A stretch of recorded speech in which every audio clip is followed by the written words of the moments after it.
Guys, oh my god, Godzilla vs. Kong is so bad. It's so bad, you guys. It's, like, really bad. Like, there's so many things wrong with this movie.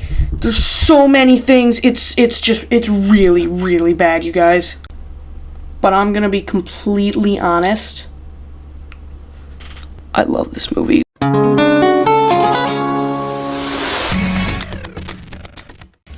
So Godzilla vs. Kong, to me, falls under the category of it's so bad that it's funny.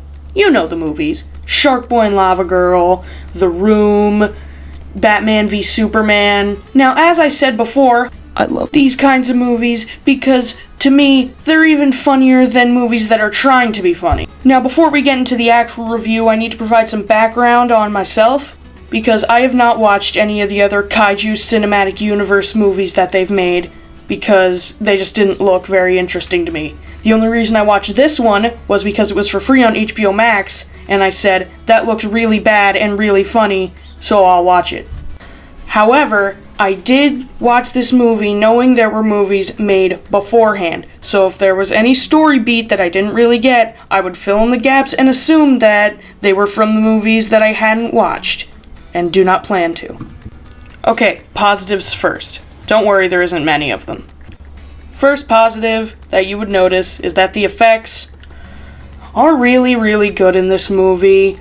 The water effects on the Godzilla and the fur effects on the Monke were really, really good, I can't lie.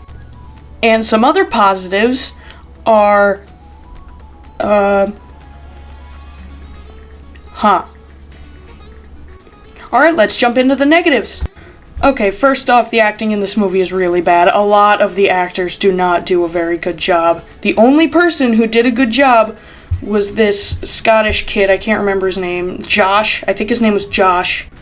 Alright, let's see, who else did a good job? This little tribal girl did a pretty good job. I mean, she didn't have a single word to speak, but she did better than all the other people who did.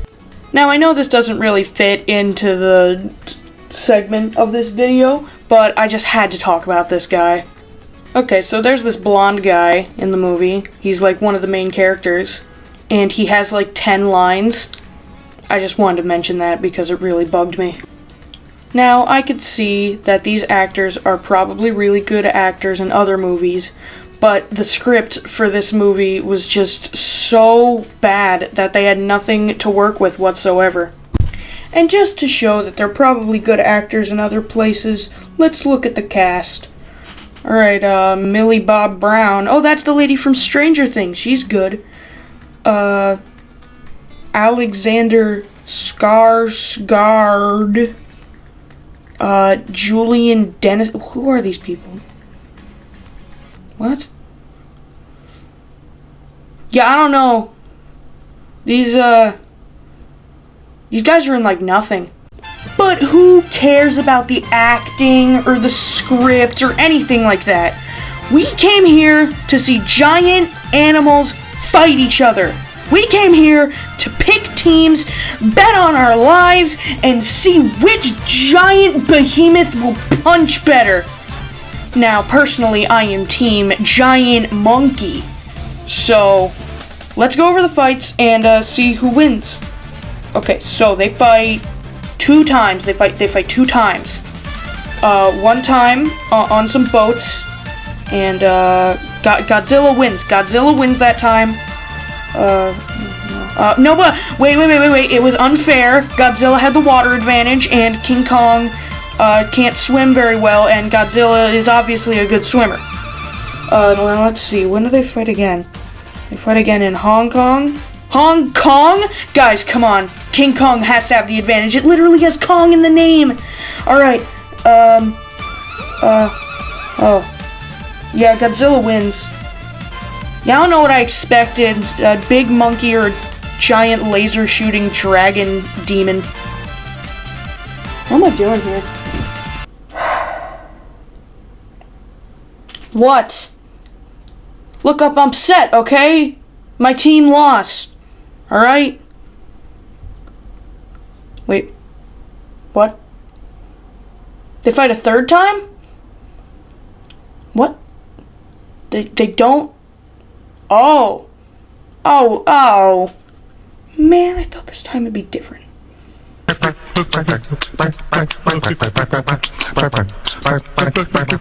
Ooh, boy, I've been waiting to talk about this.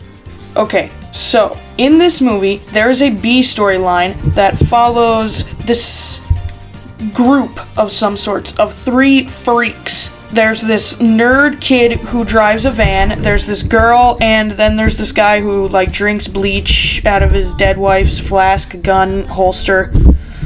I know, it's weird.